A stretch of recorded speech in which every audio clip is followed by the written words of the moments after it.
There is something about the night sky that never quite left me.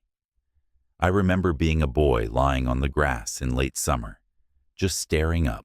No phones, no noise, just the sound of cicadas humming in the dark and that endless stretch of stars above. It felt cold and ancient and impossibly far. You could stare for hours and still feel like you had not learned a thing about it. And yet you kept staring. The moon always caught my eye first. It was never just a circle of light. It was a question, a riddle. It seemed so close you could almost touch it, yet so far it might as well have belonged to another world entirely. Which of course it did. Back then, I had no idea that men would walk on it, that a flag would flutter there without wind, that a whole nation would scramble and race and fight, not for land, but for the right to dream out loud. No, I did not know that yet. All I knew was that the sky was silent, and something inside me wanted to chase it. Old rockets and a new dream. It began oddly enough with stolen dreams and German blueprints. In the final months of World War II, while Europe was still trembling under the sound of falling bombs, both the Americans and the Soviets were already thinking ahead. Not just about peace or rebuilding, but about rockets. Big ones, fast ones, the kind that could go higher than anyone ever had before. By May 1945, the war in Europe was ending, but the scramble for technology had just begun. Buried deep in the German countryside was a place called Peenemünde. That was where the Nazi regime had developed its terrifying V-2 rocket, an elegant, terrible machine that could reach the edge of space before slamming down on London or Antwerp without warning. The V-2 was not just a weapon. It was proof that man could leave Earth if only for a moment. And so the Americans launched Operation Paperclip. Quietly, they brought over more than 1,600 German scientists, engineers, and technicians, including a man named Werner von Braun. He had built rockets for Hitler. Now he would build dreams for America. Von Braun arrived in Fort Bliss, Texas in 1945. He was no longer designing weapons for a dictator, but he was still obsessed with the sky. His team began working with the U.S. Army testing captured V-2s in the New Mexico desert. These were early days, awkward, clumsy, filled with explosions and failure. But it was a beginning.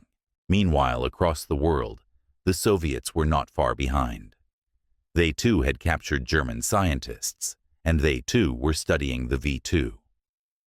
In some ways, the two future superpowers were racing from the same starting line, armed with the same parts, the same knowledge, and the same hunger. Back in Washington, space was still a distant thought. The real concern was the Cold War and the terrifying new balance of nuclear power. But in the background, quiet and steady, America was building its first generation of missile programs, Redstone Jupiter Atlas. Rockets that could carry warheads, but maybe someday something else. In 1949, a monkey named Albert II became the first primate to reach space aboard a V-2 launched by the U.S. Army. He soared to an altitude of over 83 miles, just past the boundary that scientists now call the Kármán line, the edge of space. Albert died on impact. The headlines were small.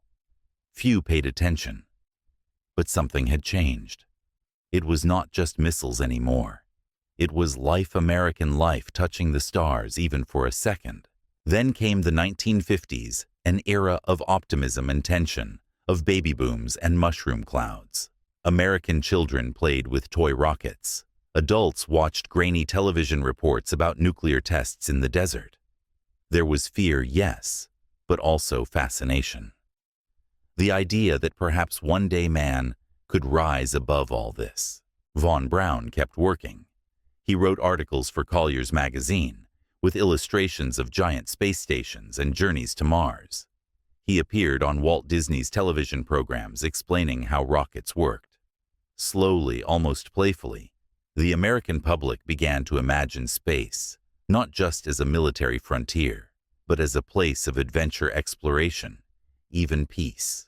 But while America was still dreaming, the Soviets were building. They were not flashy. They did not advertise. But they were moving fast. By 1955, the Soviet Union had approved plans for an artificial satellite, something that could orbit Earth, something no one had ever done before. In Washington, some scientists urged caution. Others worried about funding. The political appetite was not yet there. Rockets were still military. The stars were still just scenery. But history was already counting down. The sky would never be the same again. The Shock of Sputnik. It was a small metal sphere just under 2 feet across, with 4 long antennae trailing behind it like whiskers.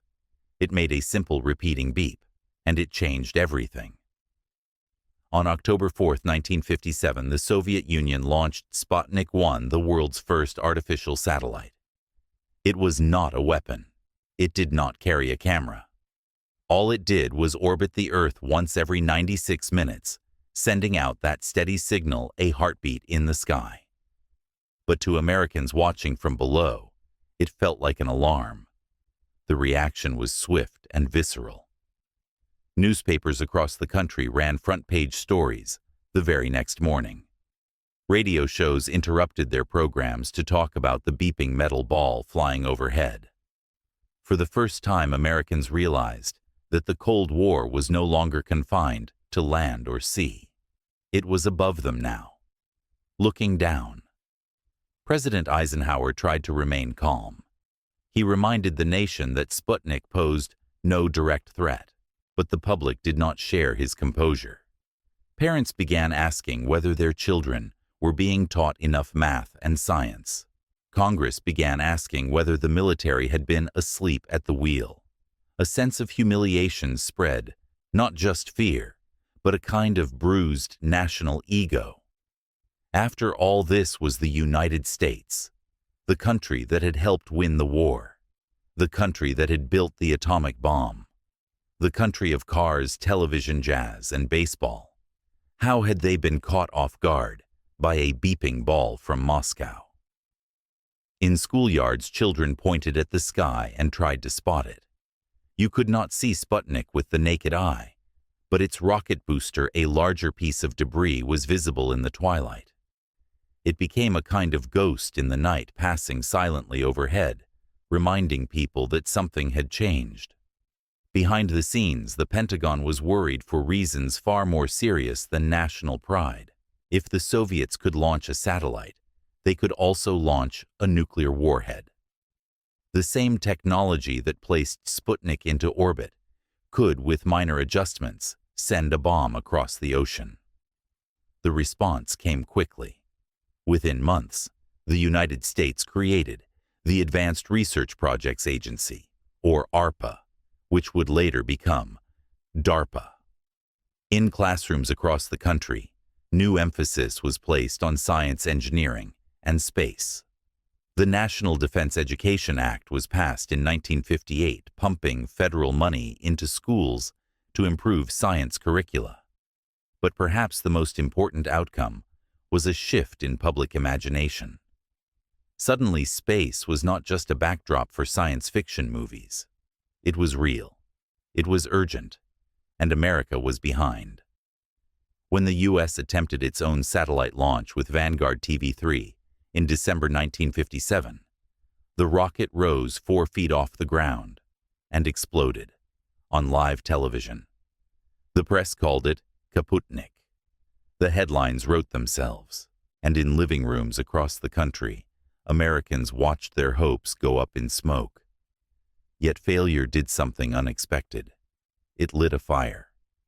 Because losing a race, especially a very public one, is not the end for America. It is often the beginning. NASA rises. The explosion of Vanguard was more than just a technical failure. It was a public embarrassment broadcast to the world. But America has always had a strange relationship with failure. It hates it, yes, but it also learns from it. And in early 1958, learning became a national priority. On January 31st, 1958, the United States successfully launched Explorer 1, its first satellite, into orbit. It was small, about the size of a loaf of bread, but it worked. It carried instruments built by physicist James Van Allen, who discovered radiation belts encircling the Earth, now known as the Van Allen belts. It was a quiet scientific victory, and for the first time since Sputnik, the nation exhaled. But Washington knew a single satellite would not be enough. There needed to be an organized permanent institution to lead America into space, not just another military program, but something broader, more visionary. So, on July 29, 1958, President Eisenhower signed the National Aeronautics and Space Act, creating a new civilian agency, the National Aeronautics and Space Administration, or NASA. It was carved out of the existing NACA, the National Advisory Committee for Aeronautics, but with a much grander mission. NASA was not just about airplanes anymore. It was about the stars. By October 1, 1958, NASA officially opened its doors. At first it was small, just a few thousand employees working out of old NACA facilities and borrowed military buildings. But the energy inside was electric. They were not building bombs. They were building the future. The agency absorbed various military research projects, including the X-15 rocket plane and the Project Vanguard team. But the real heart of NASA came from a group of engineers known as the Space Task Group, based out of Langley, Virginia. Their mission to put an American into space. They began with Project Mercury, a program designed to launch a single astronaut into low Earth orbit and bring him back alive. The capsule would be tiny, just big enough for one person. There would be no steering, no piloting, barely any room to move. But if it worked, it would prove that Americans could survive in space and return. At the same time, NASA began looking for astronauts, not celebrities, not volunteers, but test pilots, men who had flown fast jets at the edge of what the human body could endure. From hundreds of candidates, they selected 7, the Mercury 7. They were young, confident, military-trained, names like John Glenn Allen Shepard, Gus Grissom. To the public, they looked like heroes. To the engineers, they were data points with a heartbeat. Back in the Soviet Union, progress was still faster. The Americans were running to catch up, but now at least they had shoes on, and a track, and a finish line. NASA also brought with it a shift in tone. Where the military had been secretive, NASA would be open. Where the Pentagon spoke in code, NASA would speak in plain English. Space was no longer just a theater of war. It was a theater of wonder, and Americans were invited to watch. School children followed every launch. Families gathered around black and white televisions to watch countdowns and liftoffs. Newspapers ran diagrams of rockets and profiles of astronauts. It was not just policy anymore. It was personal. Still, the work was grueling. Rockets failed more often than they succeeded. Computers were the size of rooms and crashed more often than they calculated. Every decision had to be made with slide rules, pencils, and prayer. But the momentum had shifted. The shock of Sputnik had knocked America to the ground. NASA was how it stood back up. The moon on the horizon. By the end of 1958, America was no longer asking whether it could reach space. It was asking where it should go next. Inside, NASA ideas flew faster than rockets. Some wanted space stations, others dreamed of Mars. But one destination kept returning, simple and familiar: the moon. It had always been there, hanging above every farm, every city, every battlefield America had ever known.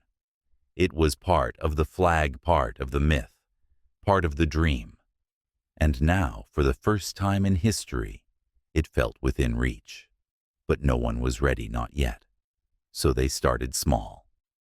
In March 1958, even before NASA was officially formed, the U.S. Army Ballistic Missile Agency had begun working on Explorer-class satellites and short-range test rockets. Once NASA took over, these pieces came together.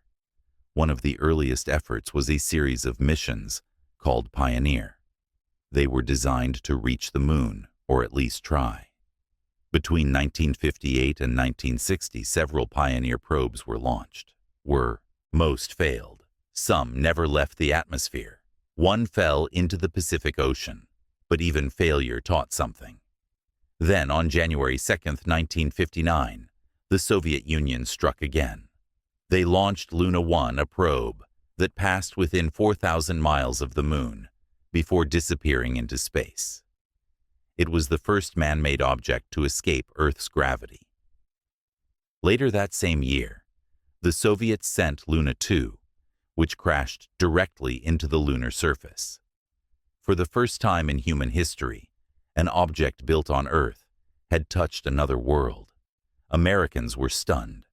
On paper, these were robotic machines, unmanned, unfeeling, functionally limited. But symbolically, they were loud. The Soviets had not just reached space. They had reached the moon. And they had done it first. For American engineers at NASA, the challenge now felt urgent. They intensified work on their own lunar programs. They built better guidance systems, tested new propulsion stages, and studied everything from heat shielding to weight distribution. The math was relentless, the failures frequent, but the vision held. Meanwhile, NASA continued its early launches of Explorer satellites. Though not headed for the moon, these missions contributed to Earth science and helped refine rocket designs. The successful launch of Explorer 6 in 1959, which returned the first image of Earth from orbit, a fuzzy ghostly curve captured the imagination of a nation that had once feared Sputnik. And then, in the summer of 1959, the U.S. launched Discoverer 13, part of a secret reconnaissance program, later known as Corona. For the first time, an American satellite was recovered after orbit, proving that controlled re-entry was possible. It was a small capsule parachuting into the Pacific, but it meant something profound. What went up could come back. That fall, the newly formed NASA Jet Propulsion Laboratory in California began drawing serious plans for robotic lunar landers. Not just to crash into the moon, but to study it, map it, understand its terrain. The moon was no longer just a poetic goal. It was becoming a technical one. Back in Washington, Congress was still debating budgets. Some members were skeptical, asking whether the billions spent on space would be better used on Earth. Schools, roads, healthcare. But others saw space as the next arena of American leadership. Not just military might, but moral prestige. A way to show the world that freedom could dream and deliver. By the dawn of the 1960s, America had not yet put a man in space. It had not reached the moon. It was still trailing. But the path was forming.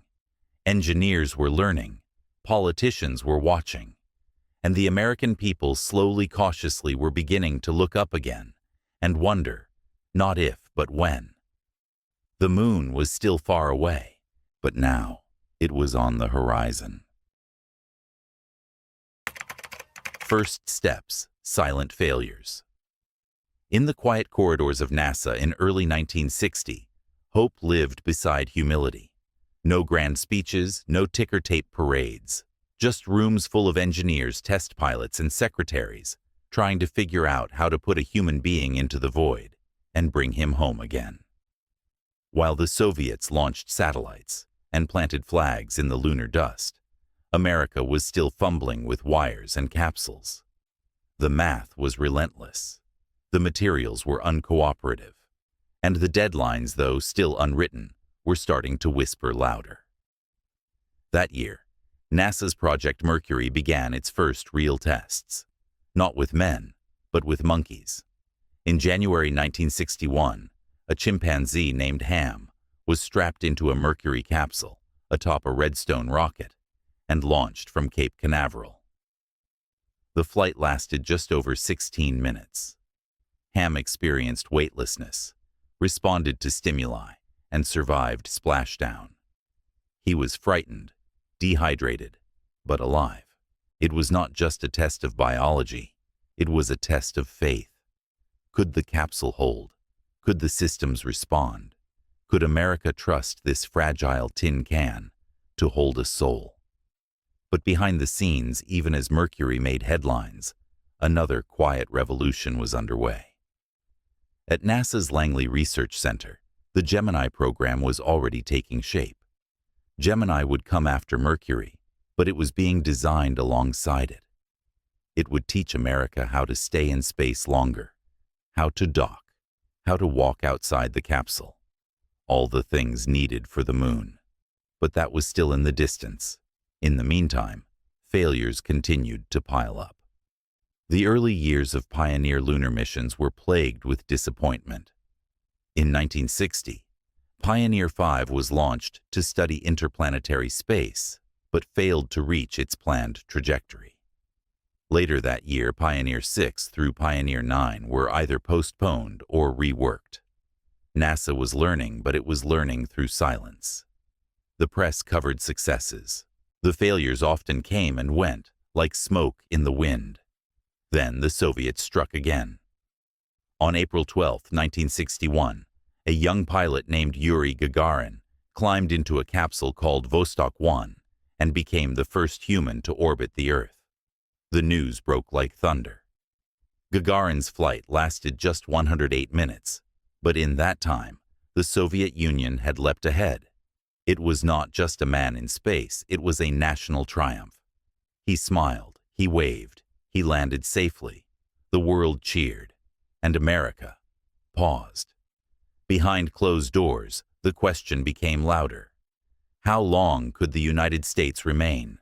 Second President John F. Kennedy, just months into office, was not a man inclined to accept second place. But before he made his boldest promise, he listened. To engineers, to scientists, to generals, and to the public who watched Gagarin and wondered quietly whether the race was already lost. NASA, for its part, did not panic. It adjusted. It focused. It scheduled Alan Shepard, the first American in space, for launch within weeks. Still, the string of quiet failures, the delays, the near misses, they left scars. But scars, too, are memory.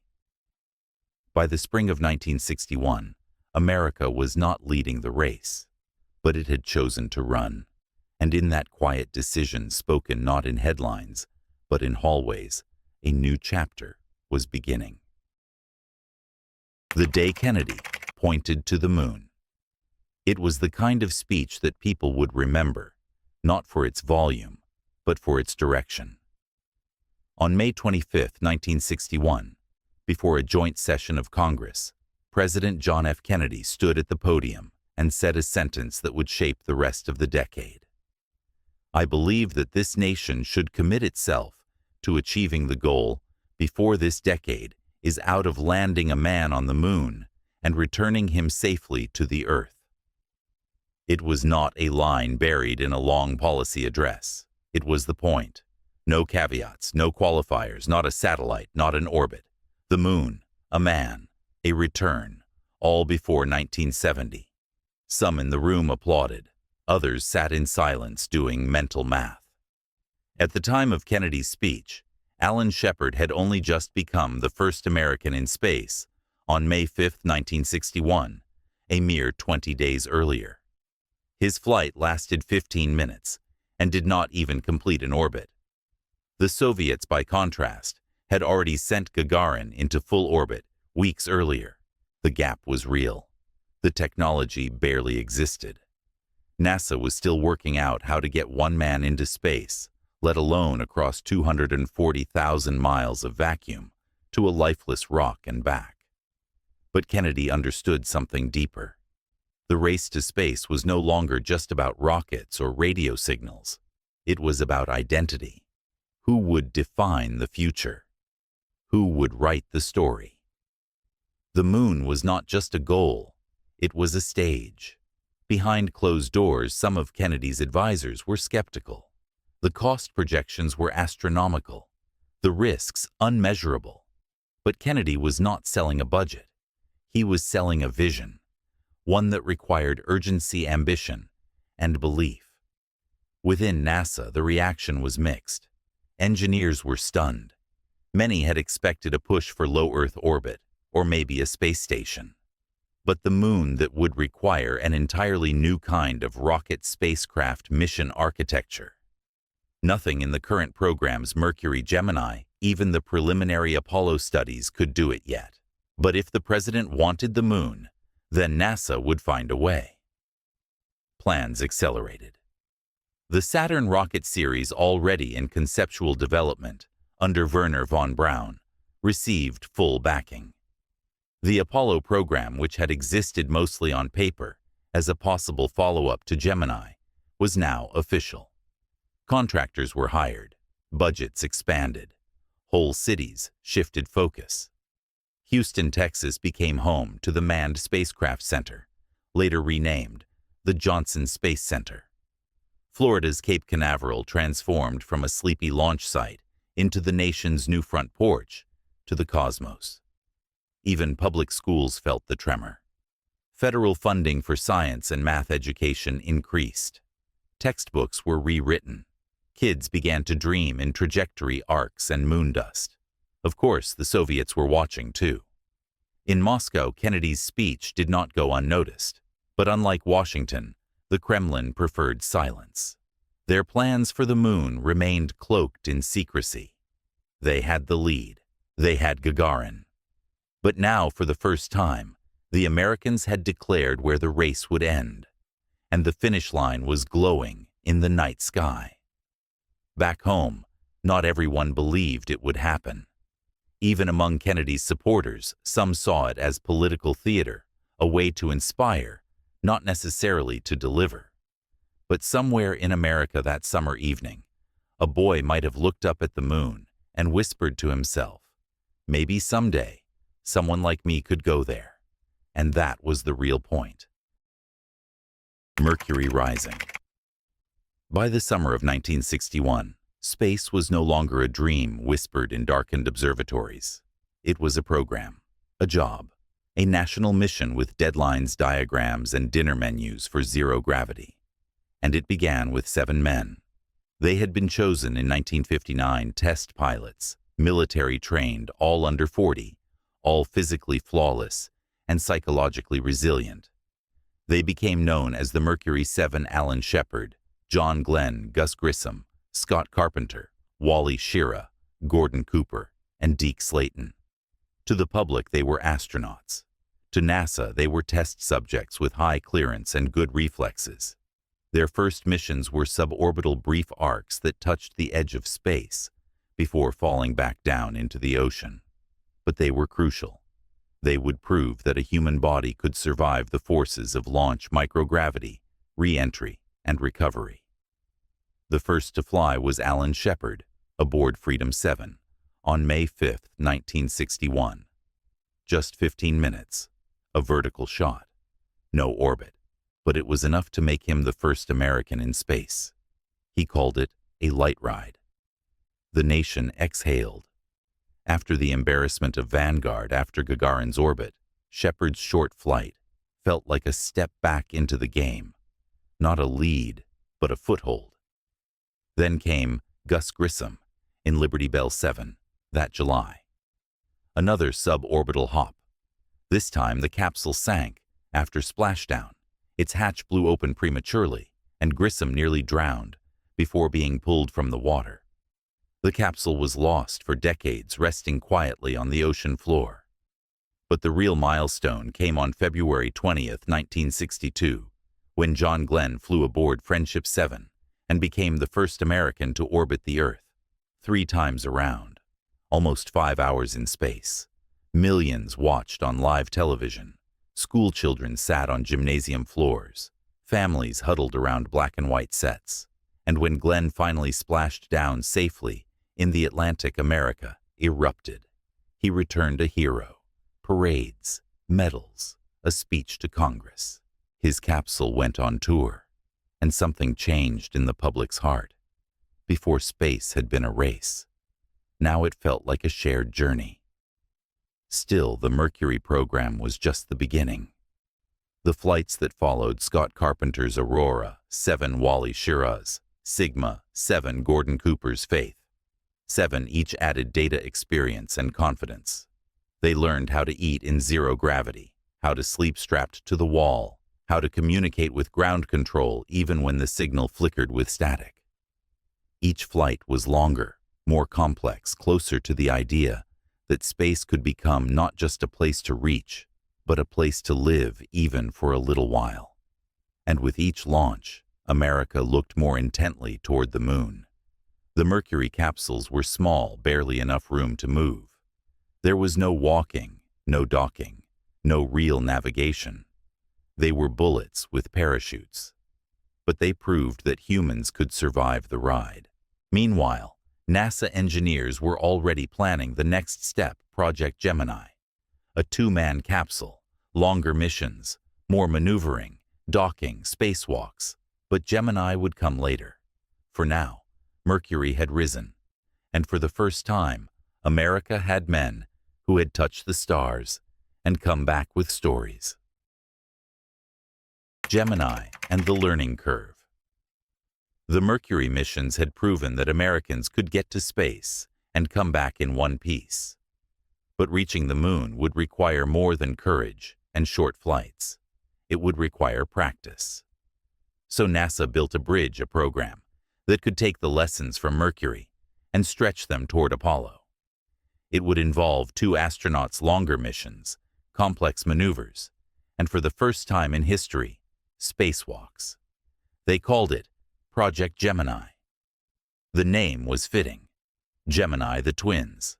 2 men flying together, trusting each other in the vacuum of space. And though the capsules were still small, the ambition was anything but. Gemini began with uncrewed test flights in 1964, and by March 1965, Gemini 3 carried astronauts Gus Grissom and John Young into orbit. It was a short mission, but symbolic. Grissom had returned to space this time with a capsule that did not sink. Young, meanwhile, smuggled a corned beef sandwich on board, causing a mild scandal back on Earth. It was a reminder that astronauts were still human. But Gemini was not about charm.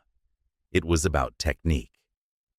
Just 2 months later, Gemini 4 launched, and Ed White stepped outside the spacecraft in the first American spacewalk.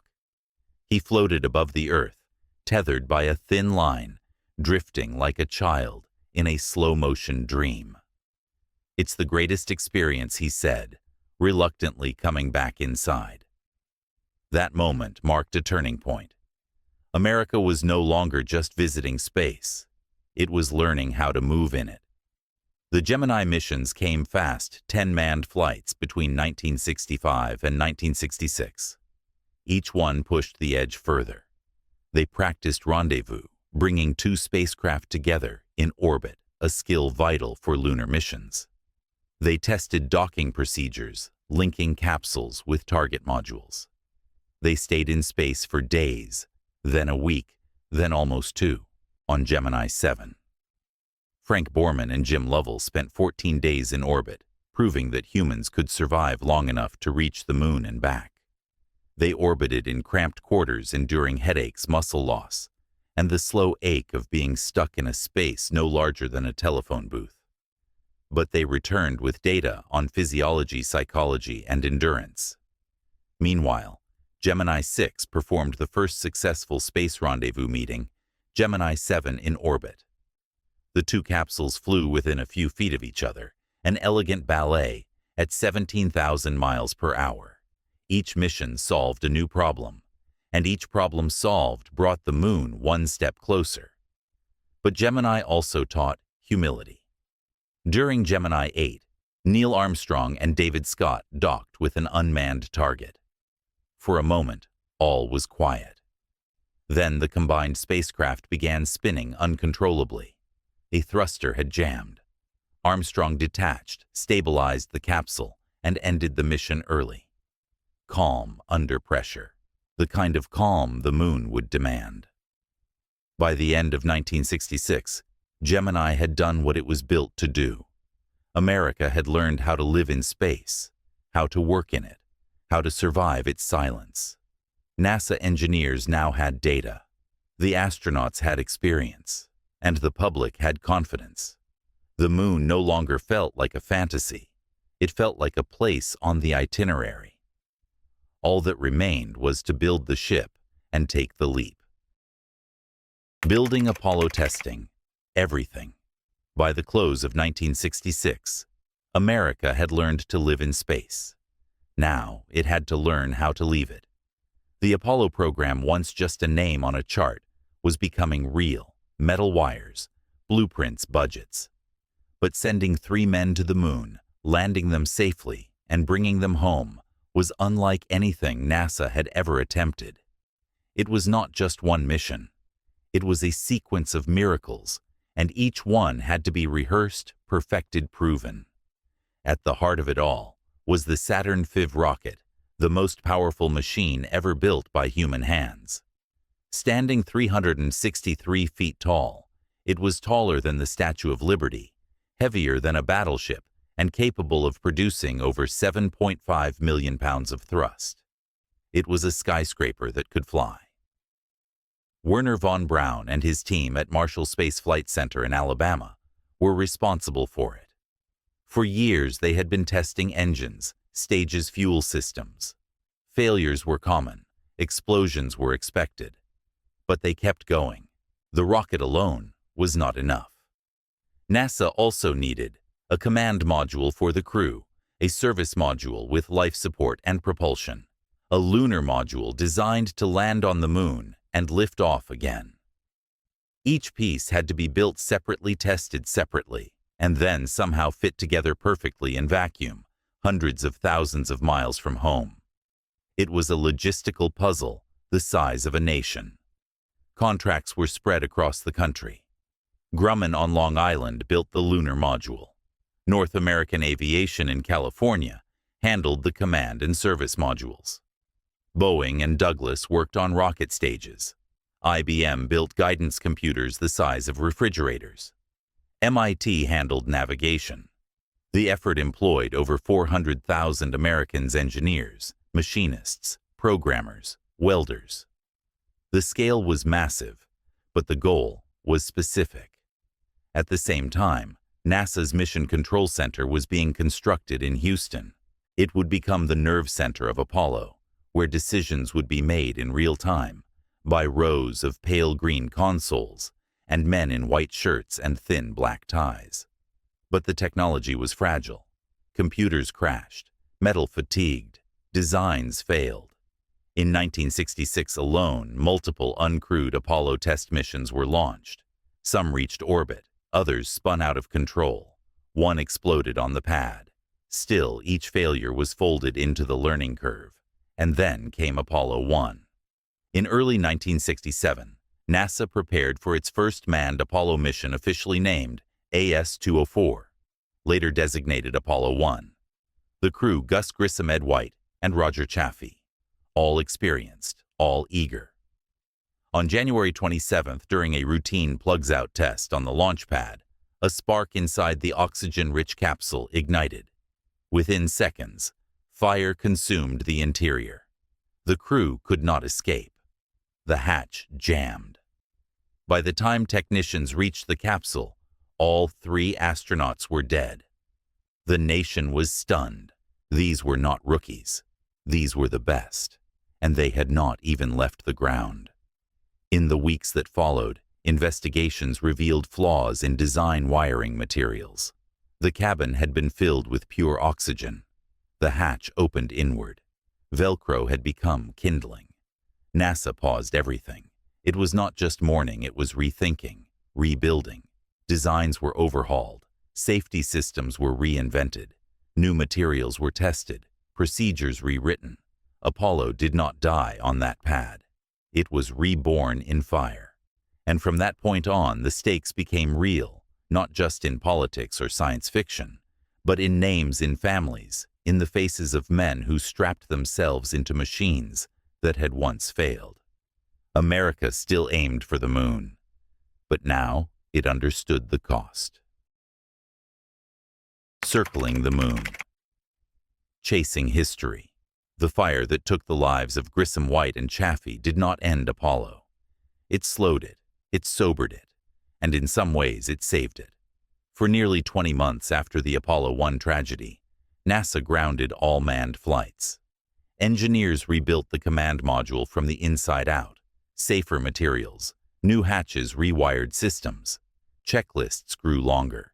Simulations became harsher. Every bolt, every panel, every wire was reconsidered.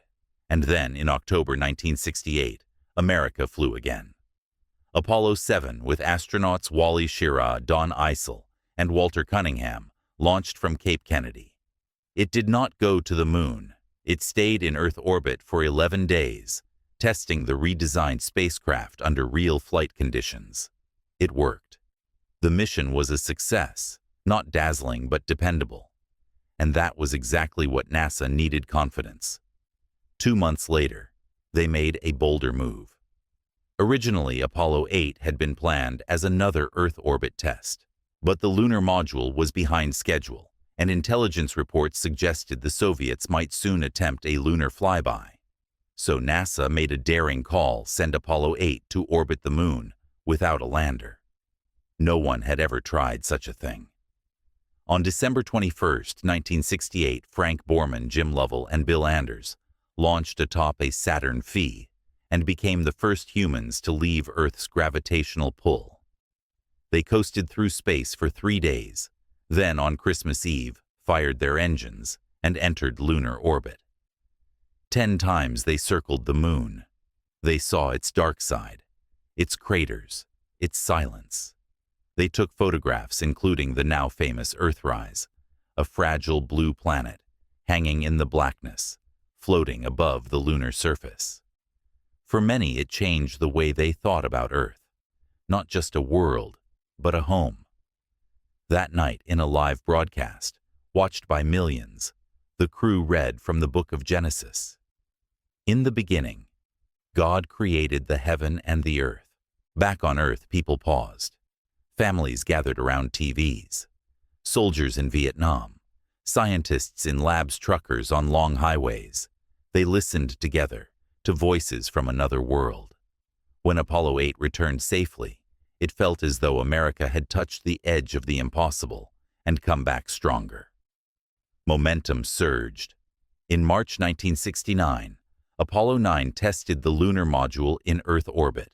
The crew practiced undocking, maneuvering, and redocking, the very maneuvers they would need to survive a moon landing. Then in May, Apollo 10 flew all the way to the moon with the full spacecraft stack. The crew, Thomas Stafford, John Young, and Gene Cernan, even flew the lunar module down to within 9 miles of the lunar surface. They could see the landing site. They could feel the pull of the moon. And then they turned back. Apollo 10 was a dress rehearsal, flawless, deliberate, and close enough to touch history without quite stepping into it. Now only one question remained. Could they land? The Eagle prepares to land.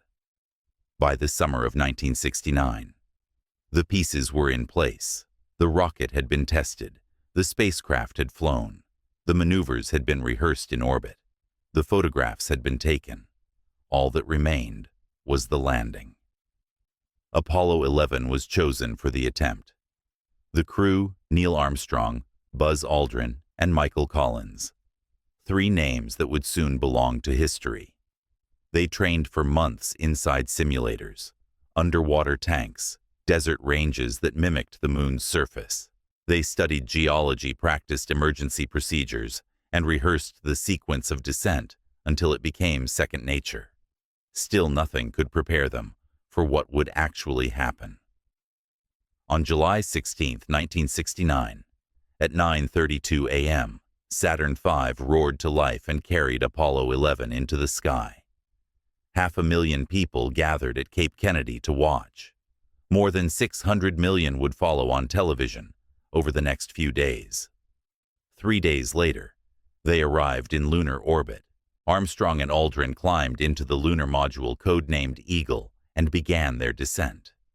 Collins remained in the command module orbiting alone, watching over the mission from above. The descent was not smooth. As they approached the landing site, Armstrong noticed they were headed for a field of boulders, dangerous terrain that could destroy the module on contact. Taking manual control, he guided the Eagle forward, searching for a clear spot. Fuel ran low. At 60 seconds remaining, they were still descending. At 30 seconds, alarms rang. A computer overload, unfamiliar codes. Back in Houston, voices were tight. No one moved. Then at 4:17 p.m. Eastern Time, Armstrong's voice crackled through the radio. "Houston Tranquility Base here. The Eagle has landed." A pause, then applause. Cheers. Some wept. Some simply stared at their screens in silence, trying to absorb the moment. They had done it. 12 minutes later, President Nixon called from the White House. "This certainly has to be the most historic telephone call ever made," he said. But the moment that would live forever was still to come. After hours of preparation and waiting, at 10:56 p.m. Eastern Neil Armstrong descended the ladder of the lunar module and stepped onto the surface of the moon. That's one small step for a man, one giant leap for mankind. The words were quiet, almost lost in the static, but they echoed around the world. Aldrin followed soon after. He described the landscape as magnificent desolation. The dust was fine, the horizon close, the earth a blue marble above them felt impossibly far. They planted the flag, collected samples, took photos, conducted experiments, all while wearing suits that protected them from silence vacuum radiation. They spent 21 hours on the lunar surface. Then they lifted off. The ascent stage of the lunar module ignited, carrying them back to Collins, who had waited in solitude, an invisible hero circling the moon, while the world watched the others. On July 24th, Apollo 11 splashed down in the Pacific Ocean. They had traveled over 950,000 miles. They had made it home. In that moment, America had not just won a race. It had crossed a threshold. The moon was no longer just a light in the sky. It was a place human beings had walked and left footprints behind. The afterglow and the next leap. For a brief moment in the summer of 1969, the world seemed to pause. The Cold War did not end. Protests did not stop. But for a few days, humanity looked up together and remembered that it could still do something magnificent. Newspapers around the globe ran front pages with the same image, a boot print on gray dust, a flag in the vacuum, two men in white suits beneath a black sky. For once, the story was the same in Moscow and Manhattan. But back in Washington, celebration quickly gave way to a new kind of pressure. What comes next? The Apollo 11 crew was treated like heroes, ticker tape parades, global tours, handshakes from presidents and kings. They were humble, quiet men, suddenly caught in the weight of myth. Neil Armstrong, always private, found the spotlight overwhelming. Buzz Aldrin struggled with fame and purpose. Michael Collins, ever thoughtful, spoke about the loneliness of orbiting the moon without ever touching it. And while the public cheered, Congress began to look at the numbers. The Apollo program had cost billions. And while it had succeeded spectacularly, it had also achieved its central goal, beating the Soviets to the moon. With that done, some asked, why keep going? But NASA had no intention of stopping. Apollo 12 launched just 4 months after Apollo 11 in November 1969. The mission was smoother, more confident. Astronauts Pete Conrad and Alan Bean, landed near the Surveyor 3 probe, which had been sitting on the lunar surface since 1967. They laughed. They posed for photos. Conrad joked as he stepped down the ladder, saying, "Whoopee, man, that may have been a small one for Neil, but that's a long one for me." It was more than humor, it was proof. Apollo could repeat success. NASA began preparing for extended missions, more science, longer stays, more equipment. Plans were drawn up for lunar bases, even early sketches of missions to Mars. The momentum seemed unstoppable, and yet something was shifting. Television ratings for Apollo 12 were lower. Fewer people tuned in. Some networks even cut away from coverage. The public, so enraptured by the first landing, now found it all a bit familiar. This was the beginning of what some at NASA quietly feared, the fading of wonder. Spaceflight was becoming routine, and in America, routine rarely holds the spotlight for long. Meanwhile, behind the scenes, engineers continued to work feverishly. The next missions, Apollo 13, 14, 15, 16, and 17, were already in planning. New tools were developed. Lunar rovers were built. Astronauts trained in volcanic fields and practiced emergency drills. The goal was not just to go to the moon, but to explore it, understand it, use it. But exploration is never without risk. And very soon, Apollo would face its most dangerous test. Apollo 13 and the edge of disaster. By April of 1970, lunar missions had begun to follow a rhythm: launch, land, explore, return.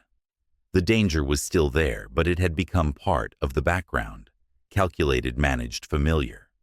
So when Apollo 13 lifted off on April 11th, most Americans barely noticed. The crew, Jim Lovell, Fred Hayes, and Jack Swigert, were professionals. Lovell had flown to the moon once before on Apollo 8. Swigert had joined the crew just days before launch, replacing another astronaut sidelined by illness. Hayes, a rookie, was eager to prove himself. The mission was supposed to be routine. Another landing, another set of samples, another small step in the growing archive of lunar science. Then, on April 13th, more than 200,000 miles from Earth, an oxygen tank in the service module exploded. In mission control, a burst of static crackled through the headset, followed by Swigert's calm voice. "Okay, Houston, we've had a problem here." Moments later, Lovell confirmed, "Houston, we've had a problem." The explosion had crippled the spacecraft. Oxygen levels dropped. Electrical systems flickered. The command module began to fail. Suddenly, 3 men were floating through space in a dying ship with no clear way home. The moon was no longer the goal. Survival was. Flight controllers in Houston scrambled to calculate options. Engineers raced to find workarounds. Checklists were rewritten in real time. Power had to be conserved. Heat was disappearing. Carbon dioxide levels began to rise dangerously. The crew moved into the lunar module designed for just 2 men for 2 days, not 3 men for 4. It became their lifeboat. Back on Earth, the public snapped to attention. Networks broke into regular programming. Newspapers printed extra editions. Children wrote prayers on notebook paper. The world had seen men walk on the moon, but now it watched to see if they could simply get home. The tension lasted 4 days. Lovell used a sextant to navigate manually. Controllers on Earth calculated fuel burns using slide rules and coffee-stained printouts. The crew wore makeshift vests of duct tape and plastic to filter the air. Every breath mattered. Every decision had weight. On April 17th, Apollo 13 re-entered Earth's atmosphere. For 4 long minutes there was silence. Radio blackout during re-entry. No one knew if the heat shield would hold. No one knew if the parachutes would deploy. Then a voice, and a parachute, and cheers. Apollo 13 splashed down safely in the Pacific Ocean. No one had walked on the moon. No samples were collected. But the mission was hailed as a successful failure. Because what had been tested was not just hardware but resolve, ingenuity, composure under pressure. NASA's reputation instead of suffering soared. The story of Apollo 13 became a reminder space is unforgiving, but people, when they must, can rise. Lovell would later say, "We just kept going. We didn't stop to cry. We didn't stop to panic. We just worked the problem." And in doing so, they returned, not just alive, but heroic. The final footprints. After Apollo 13, the mood shifted. NASA had pulled off a miracle, but it had also reminded the world that space was still dangerous, that every mission, no matter how well planned, could go wrong.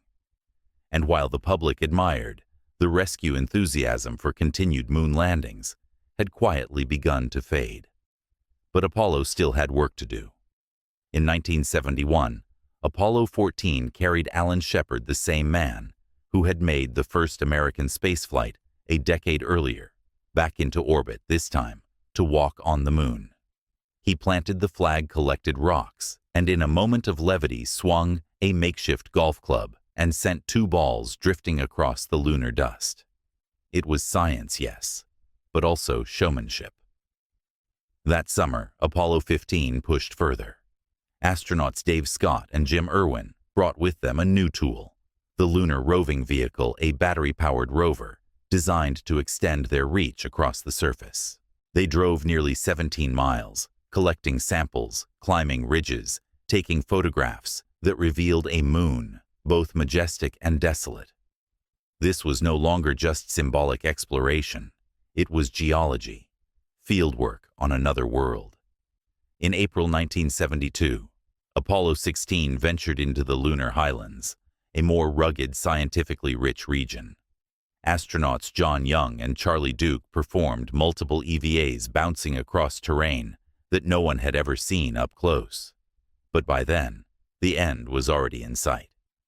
Public attention had moved elsewhere, to Vietnam, to Watergate, to the growing list of social and political crises back home. Budgets were being trimmed. Missions were being cut. What had once been America's proudest endeavor now had to justify itself against other needs. NASA had planned more landings. Apollo 18, 19, and 20 were on the books. They were canceled. That left just one final flight. In December 1972, Apollo 17 launched into the night sky. It was the only mission to carry a trained scientist-geologist, Harrison Schmitt, and it would become the most productive scientifically. Schmitt, along with Commander Gene Cernan, spent over 22 hours walking the lunar surface.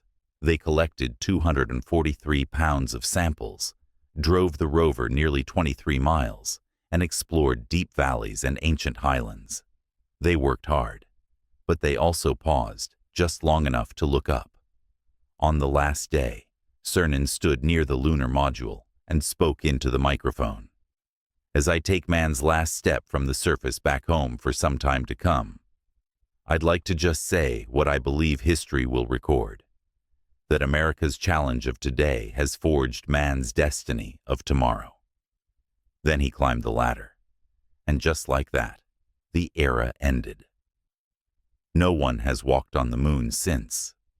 The rover was left parked in the dust, the footprints undisturbed, the flags bleached by sunlight, a few family photos, a fallen experiment or two, a golden plaque that simply reads, "We came in peace for all mankind." The journey had begun with fear, Sputnik's beep echoing through American skies. It had risen on rockets, burned through tragedy, soared through triumph. And now, it paused. Not because the moon had run out of secrets, but because America was beginning to look elsewhere. Skylab and the quiet years. When Apollo 17 returned to Earth in December 1972, there were no parades, no primetime television specials, no late-night toasts. It was quiet. The kind of quiet that settles in after a great performance when the audience has already begun to leave their seats. The moon landings had been extraordinary, but now America was tired, politically divided, economically strained, and looking inward. NASA, too, was searching for a next step. Not another planet, not another race, but something closer, more sustainable. They called it Skylab. Launched in May 1973. Skylab was America's first space station, a converted Saturn V upper stage, repurposed into a laboratory workshop and home orbiting Earth at over 17,000 miles per hour. It was not glamorous. No flags were planted. No new worlds touched.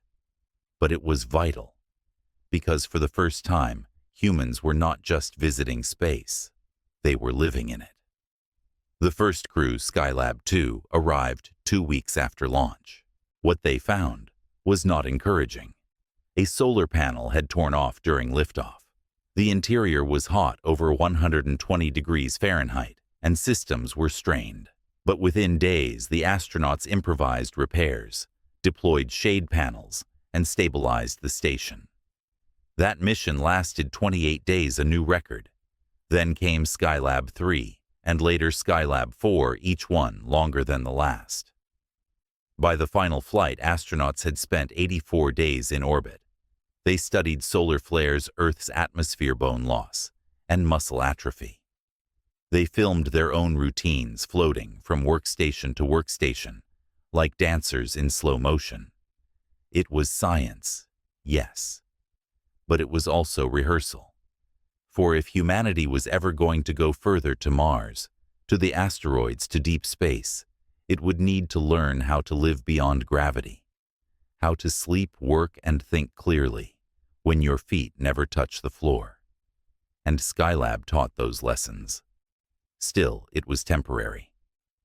Plans for Skylab B, a second station, were canceled. Budgets had been cut again. The political will for grand space endeavors had waned. In Washington, some began to question the need for crewed spaceflight at all. Meanwhile, the Soviet Union had quietly launched its own long-duration stations, Salyut and later Mir, pushing human presence in space further, if less publicly. NASA turned its focus to something new, a reusable vehicle, one that could take off like a rocket, land like a plane, and be flown again. But it was years away. In the meantime, Skylab orbited empty, waiting.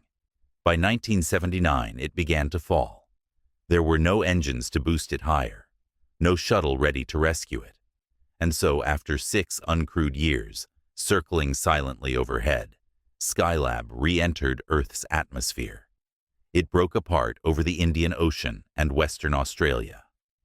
Pieces rained down like fragments of a dream, solar panels, metal beams, charred insulation. No one was hurt. But something had ended. The age of moonwalkers was over. The age of stations of long orbits and quiet endurance had begun. And for the first time, in nearly 2 decades, there were no Americans in space. Just silence. And Earth waiting below. The Shuttle Era Begins. By the late 1970s, space had become a quieter frontier. No more moon landings, no more ticker tape parades, just long committee meetings, budget arguments, and public fatigue. But beneath the surface, something was stirring. NASA was building something new. Not a rocket that would be discarded after one launch. Not a capsule that would sink into the ocean and be fished out. But a spaceplane. A reusable spacecraft that could launch like a rocket and glide back like a commercial airliner. It was called the Space Shuttle. Development had started years earlier, but progress was slow. The technology was complex, the funding unpredictable, the politics fragile. But finally, by April 12, 1981, the world was ready to watch Columbia roar into the sky. Atop a stack of solid rocket boosters and an enormous orange external tank, Columbia carried 2 men, John Young and Robert Crippen. Neither knew if they would make it back. No shuttle had ever flown before, not even unmanned. This was the test, and it worked. Columbia orbited Earth 37 times in 54 hours before returning safely to Edwards Air Force Base, landing like a plane on desert runway. It was a new kind of flight, a new kind of mission. The shuttle changed the rhythm of American spaceflight. Now astronauts could go up more often. They could take satellites into orbit, retrieve malfunctioning ones, even carry science labs in the cargo bay. More importantly, they could build things in space.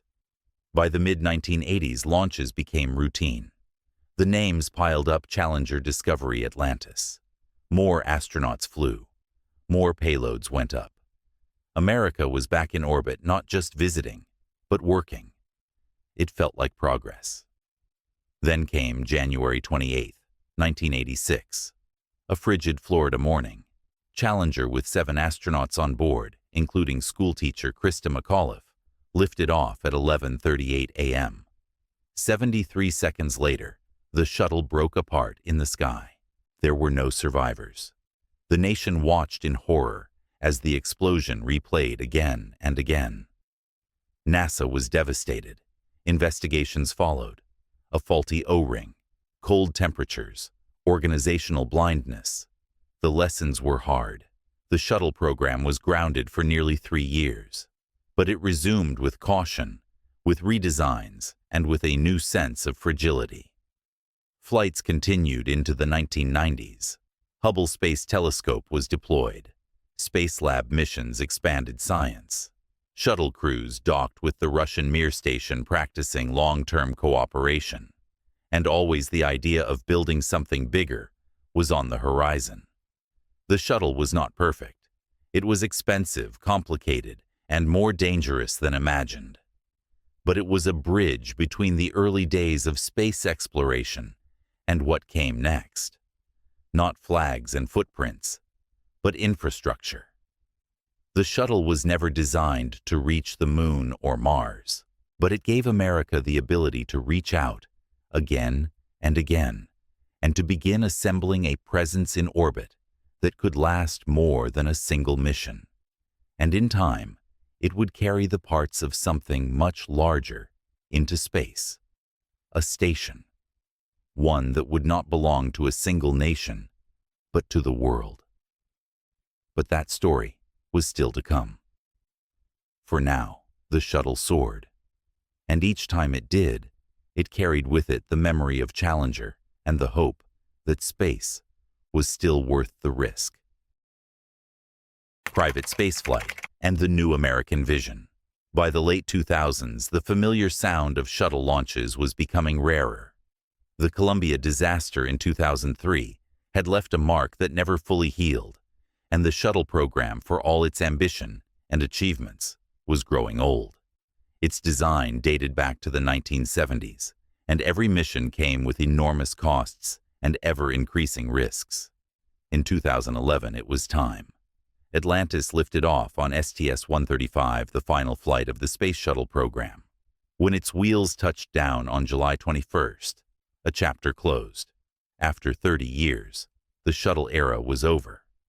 The United States, after decades of dominance, no longer had a vehicle to launch its own astronauts into space. But it was not the end. It was in many ways a reset. NASA, freed from the shuttle's weight, began to dream differently. Less about maintaining what had been built, and more about where to go next. The moon, Mars, deep space. But this time, the path would not be walked alone. Because down in the deserts of Texas, the warehouses of Hawthorne, and the factories of Cape Canaveral, a new kind of space pioneer was rising. Not a government agency, but private companies, engineers in hoodies, billionaires with childhood dreams, startups that made rockets on 3D printers. It started small. In 2002, Elon Musk founded a company called SpaceX.